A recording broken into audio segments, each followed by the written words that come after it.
ঘরোয়া মশলায় কীভাবে সহজে চিকেন তান্দুরি তৈরি করবে তা আজকে থাকছে ভিডিওতে, বিস্তারিত ভিডিও দেখতে থাকো। আসসালামু আলাইকুম everyone, welcome to my another new blog. চলে আসলাম নতুন একটি ব্লগ ভিডিও নিয়ে।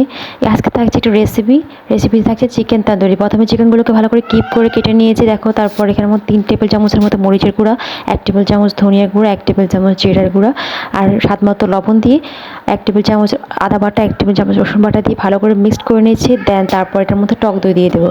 টক দই দিয়ে আর ভালো করে মিক্সড করে নেব। মিক্সড করে নেওয়ার পর যে মাংসগুলো কেটে রেখেছিলাম ওইগুলো দিয়ে দিয়েছি।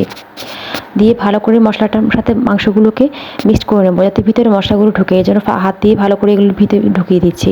ঢুকিয়ে দেওয়ার পর আমাকে একটু বেশিক্ষণ মেরিনেট করে রাখতে হবে। যত বেশি মেরিনেট করে রাখবো তত বেশি খেতে ভালো লাগবে। আমি প্রায় 7-8 ঘন্টার মতো মেরিনেট করে রেখেছিলাম।